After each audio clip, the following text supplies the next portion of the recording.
참소망의 새 아침이 밝았습니다. 2024년 12월 18일 수요일 새벽기도회를 시작하도록 하겠습니다. 다 같이 찬송가 49장을 찬양하시겠습니다.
오늘 하나님께서 저희들에게 주신 말씀은 말라기 2장 17절에서 3장 12절입니다.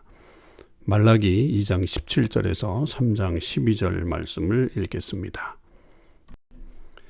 너희가 말로 여호와를 괴롭게 하고도 이르기를 우리가 어떻게 여호와를 괴롭혀 드렸느냐이까 하는도다. 이는 너희가 말하기를 모든 악을 행하는 자는 여호와의 눈에 좋게 보이며 그에게 기쁨이 된다 하며 또 말하기를 정의의 하나님이 어디 계시냐 함이니라. 만군의 여호와가 이르노라. 보라, 내가 내 사자를 보내리니 그가 내 앞에서 길을 준비할 것이요 또 너희가 구하는 바 주가 갑자기 그의 성전에 임하시리니 곧 너희가 사모하는 바 언약의 사자가 임하실 것이라. 그가 임하시는 날을 누가 능히 나가며 그가 나타나신 때에 누가 능히 서리요. 그는 금을 연단하는 자의 불과 표백하는 자의 잿물과 같을 것이라. 그가 은을 연단하여 깨끗하게 하는 자같이 앉아서 레위 자손을 깨끗하게 하되 금, 은같이 그들을 연단하리니 그들이 공의로운 제물을 나 여호와께 바칠 것이라. 그때에 유다와 예루살렘의 봉헌물이 옛날과 고대와 같이 나 여호와께 기쁨이 되려니와 내가 심판하러 너희에게 임할 것이라. 점치는 자에게와 간음하는 자에게와 거짓 맹세하는 자에게와 품꾼의 삭세 대하여 억울하게 하며 과부와 고아를 압제하며 나그네를 억울하게 하며 나를 경외하지 아니하는 자들에게 속히 증언하리라. 만군의 여호와가 말하였느니라. 나 여호와는 변하지 아니하나니 그러므로 야곱의 자손들아 너희가 소멸되지 아니하느니라. 만군의 여호와가 이르노라. 너희 조상들의 날로부터 너희가 나의 규례를 떠나 지키지 아니하였도다.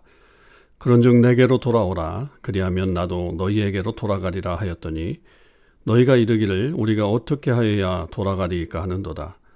사람이 어찌 하나님의 것을 도둑질하겠느냐. 그러나 너희는 나의 것을 도둑질하고도 말하기를 우리가 어떻게 주의 것을 도둑질하였나이까 하는도다. 이는 곧 11조와 봉헌물이라.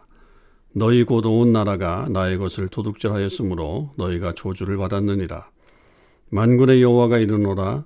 너희의 온전한 11조를 창고에 들여 나의 집에 양식이 있게 하고 그것으로 나를 시험하여 내가 하늘문을 열고 너희에게 복을 쌓을 곳이 없도록 붓지 아니하나 보라. 만군의 여호와가 이르노라. 내가 너희를 위하여 메뚜기를 금하며 너희 토지 소산을 먹어 없애지 못하게 하며 너희 밭에 포도나무 열매가 기한 전에 떨어지지 않게 하리니 너희 땅이 아름다워짐으로 모든 이방인들이 너희를 복되다 하리라. 만군의 여호와의 말이니라. 아멘. 오늘도 이 새벽기도에 참여하는 우리 모든 참소망의 식구들과 또 하나님의 백성들 위해 주님의 크신 은혜와 사랑이 함께 하시기를 주님의 이름으로 축원을 드립니다. 오늘은 말라기 2장 17절에서 3장 12절의 말씀을 묵상하도록 하겠습니다. 말라기서는 계속해서 우리가 묵상해 왔듯이 지금 하나님과 이스라엘 백성의 어떤 변론과 같이 서로 대화를 통해서 이렇게 하나님이 누구신가 또 하나님이 어떤 마음을 가지고 계시는가라고 하는 것들을 가르쳐주고 계시는 것을 볼 수가 있습니다. 이 장면들을 생각해 보면 가끔 우리 속에 하나님에게 질문하고 싶은 그런 마음들이 있을 때가 많잖아요. 그럴 때에 혼잣말이라도 혹은 또 기도하면서라도 우리는 그렇게 하나님께 대화를 할 수가 있는데 마치 그 모습이 이제 여기서 많이 떠오르게 되죠. 그러나 이제 그렇게 대화를 하는 그런 상황에서도 이들은 자기 자신들을 모르고 또 하나님에 대한 어떤 소망을 제대로 갖지 못하는 안타까운 모습을 보여주고 있는 것이 이스라엘 백성들이 보여주고 있는 또 부족한 면이라고 하는 것을 알게 됩니다. 물론 우리가 다 완벽하지 않죠. 완벽하다면 아마 그런 질문이나 뭐 그런 의문들이 생기지 않겠습니다. 그러나 이제 여전히 우리의 어떤 연약함들이 있기 때문에 그런 것을 통해서 또 하나님이 하나님께 나아갈 때 하나님이 또 우리를 외면하지 않으시고 계속해서 말씀해 주시는 그런 사랑의 모습도 보게 됩니다. 자, 오늘은 하나님께서 이 이스라엘 백성들 안에 가지고 있는 어떤 하나님에 대한 불만 그런 것들이 여기서 이제 드러나고 있는 것을 보게 합니다. 우리가 이제 하나님의 질문은 이제 17절에 너희가 여호와를 너희의 말로 괴롭게 했다. 그렇게 이제 말씀하시면서 이야기했더니 백성들이 우리가 어떻게 여호와를 괴롭혀 드렸습니까? 라고 그렇게 이제 또 질문을 하게 되죠. 그래서 특별히 이제 이 괴로움을 드렸다기보다는 오히려 하나님이 어디 계시느냐, 정의의 하나님이 어디 계시느냐라고 하는 질문이 더 떠오릅니다. 이렇게 나름대로 어떤 반항하는 것 같은 그런 모습이죠. 그것은 아마 이 시대가 갖고 있는 어떤 그런 안타까움이 분명히 있었을 거예요. 여러분, 이 시기가 우리가 잘 알듯이 이제 이스라엘 백성들이 포로기에서 돌아와서 이제 제2 성전을 짓긴 했지만, 수르바벨 성전을 짓긴 했지만, 그러나 여전히 그들의 삶 속에 나타나고 있는 어떤 부조리, 또 정의감이 없는 것들, 그런 것들이 이들의 삶 속에 계속 드러나게 된 거죠. 혼돈의 시기였던 건 분명합니다. 그러니까 분명한 어떤 통치자가 없이 그렇게 살아가고 있는 속에서 느끼는 어떤 그런 감정들일 거라고 여겨집니다. 그렇게 이제 정의 하나님이 어디 계십니까? 라고 그렇게 질문했을 때 하나님께서 이제 내 사자를 보낼 것이다 라고 말씀하시죠. 이 내 사자라고 할 때 이 내 사자라는 말이 사실은 이 말라키라고 하는 말이에요. 그러니까 이 말라기서의 그 말, 하고 똑같죠. 그래서 이제 이 말라기에 대해서는 학자들이 이것은 실제 인물인가 아니면 하나님의 이 말씀하신 내 사자라고 하는 이 말이 더 맞는가 이렇게 이제 여러 가지 이야기들을 합니다만 뭐 우리로서는 이렇게 알 수 있는 것은 아니고 오히려 말라기 선지자가 있었을 것이다라고 그렇게 우리는 추정을 하게 되죠. 뭐 여기서 이제 말라기에 대한 어떤 배경 같은 것이 안 나오기 때문에 이제 그런 것들이 나오지만 또 하나님의 선지자의 이름 속에 내 사자라고 하는 이름이 분명히 있었으리라고 우리도 예측할 수가 있는 그런 장면이라고 볼 수 있습니다. 그래서 그 사자를 보낼 것이고 그리고 그가 길을 준비할 것이고 그래서 이제 이 내 사자를 이제 나중에는 세례 요한으로 그렇게 해석해내는 사람들이 있죠. 왜냐하면 그 뒤에 언약의 사자가 임하실 것이다 라고 하는 것을 예수님으로 그렇게 보기도 합니다. 그러나 이제 분명한 것은 여기서 이제 결국 언약의 사자라고 했을 때 하나님이 당신 자신을 사자라고 표현하고 있다라고 하는 것이죠. 그런 면에서는 또 하나님의 어떤 특별한 의미가 있는 그런 말씀, 또 이 땅에 하나님의 뜻을 온전히 증거하는 그런 모습을 우리에게 말해주고 있는데, 자, 그가 오시면 잿물같이 연단하는 불같이 그렇게 하실 것이다. 그래서 레위 자손을 깨끗하게 할 것이다 라고 말씀을 하시죠. 레위 자손은 특별히 이제 제사장을 말합니다. 왜냐하면 이 장에서 이 제사장들의 패역한 면들을 그렇게 많이 보여주었기 때문에 그렇습니다. 그리고 나서 이제 결국 하나님이 심판하실 대상들이 있습니다. 그 내용이 이제 5절에 보면 점치는 자, 간음하는 자, 거짓 맹세하는 자, 품꾼에 삭세대하여 억울하게 하는 자, 과부와 고아를 압제하는 자, 나그네를 억울하게 하는 자, 나를 경외하지 아니하는 자들에게 속히 증언하리라. 그래서 이런 사람들은 하나님이 분명히 심판하실 것이다. 깨끗하게 하는 동시에 심판하신다. 그렇죠. 깨끗하게 하는 것은 하나님의 백성들로 인해서 더 순결하게 하는 그런 모습이 있다고 한다면 악한 것들은 정죄하는 그런 모습이 분명히 나타나게 됩니다. 그래서 하나님의 어떤 이 심판의 날, 주님이 임하시는 그날은 결국에는 하나님의 백성들을 보호하고 그러나 하나님의 백성들을 힘들게 하는 자들 혹은 하나님의 말씀대로 살아가지 않는 자들에게는 분명한 심판이 주어진다는 것을 이 말씀을 통해서 또한 알게 됩니다. 자, 계속해서 이제 하나님은 말씀하시죠. 7절에 만군의 여호와가 이르노라 너희 조상들의 날로부터 너희가 나의 규례를 떠나 지키지 아니하였다. 그런즉 돌아와라. 이렇게 하나님의 강력한 권고가 있죠. 그런데 이 백성은 하나님 그러면 우리가 어떻게 돌아가야 합니까? 어떻게 해야 돌아가는 방법이 있는 것입니까? 그렇게 하면서 자기들의 어떤 무지 혹은 또 완악함 그런 것들을 지금 고백하고 있죠. 돌아가고 싶은 마음이 있는 건지는 모르겠습니다만 그러나 이제 그들의 완악함이 여기서 드러납니다.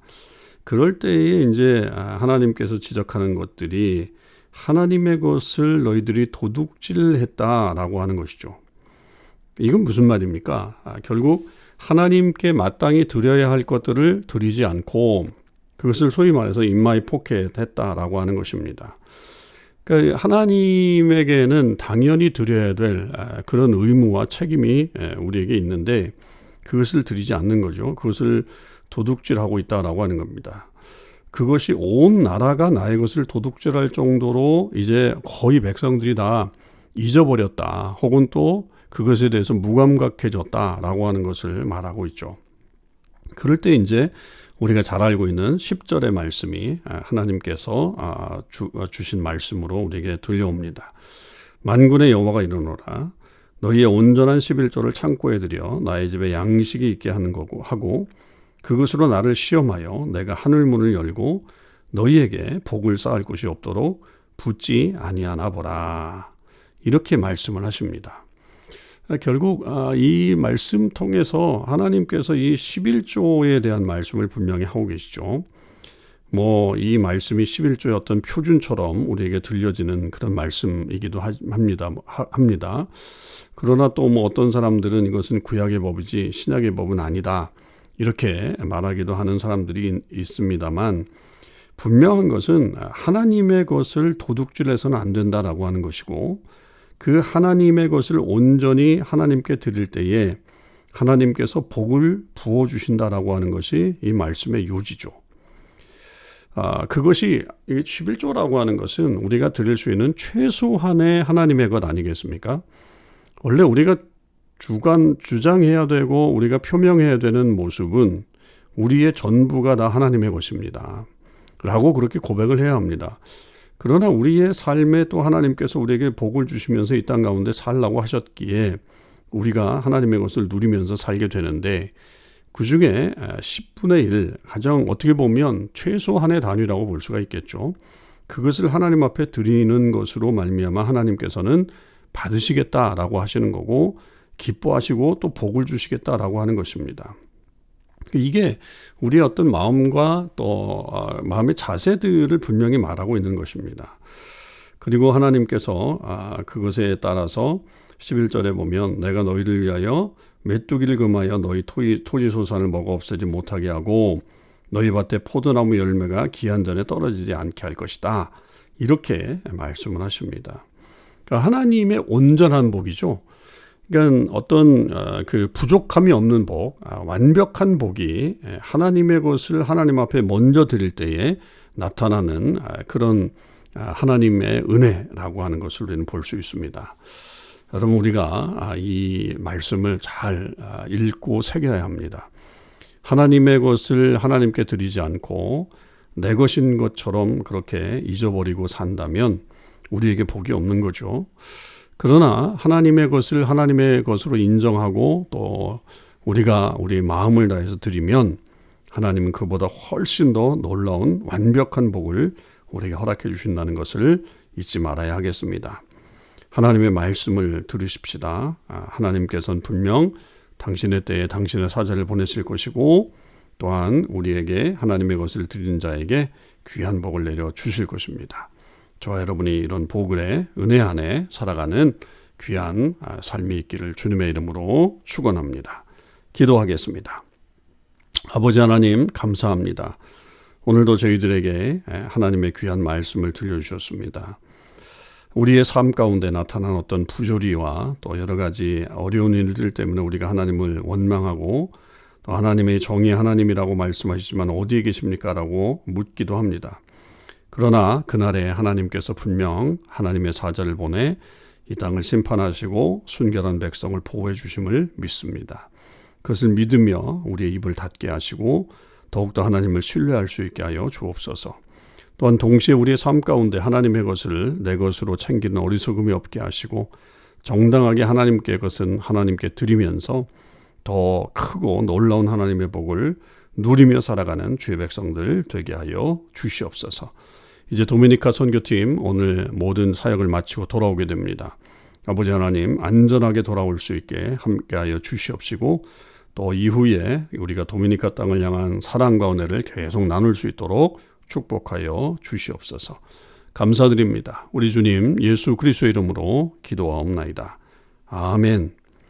성도 여러분 오늘 하루도 주님의 은혜 안에서 승리의 삶을 사실 수 있기를 바랍니다.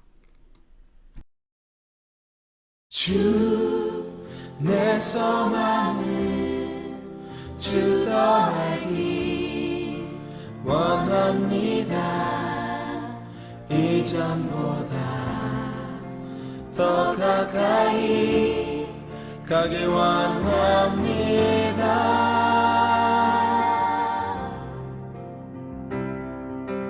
오 주의 품에 기대기만 원합니다. 주의 사랑으로 변화시켜 주시옵소서.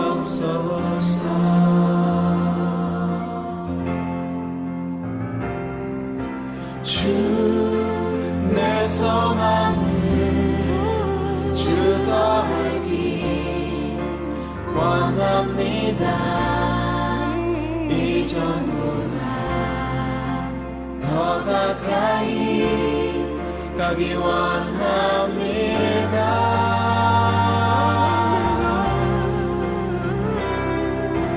오 주의 품에 기대기만 원합니다. 주의 사랑으로 변화시켜 주시옵소서.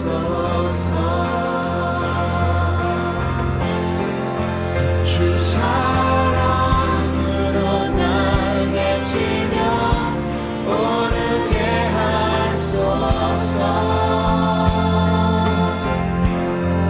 은밀한 곳에 영원히 거하게 하소서.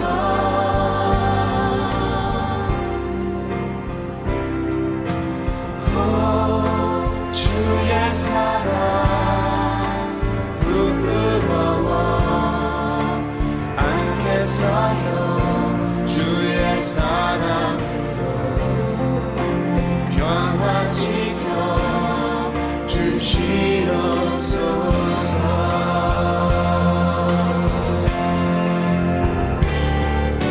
주 내 소망을 주가 알기 원합니다. 이전보다 더 가까이 가기 원합니다.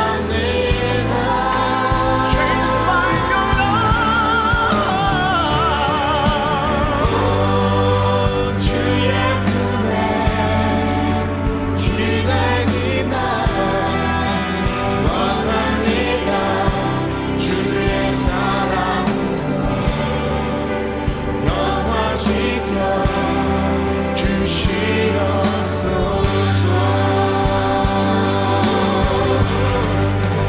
주 사랑으로 날개치며 오르게 하소서. 은밀한 곳에 영원히 거하게 하소서.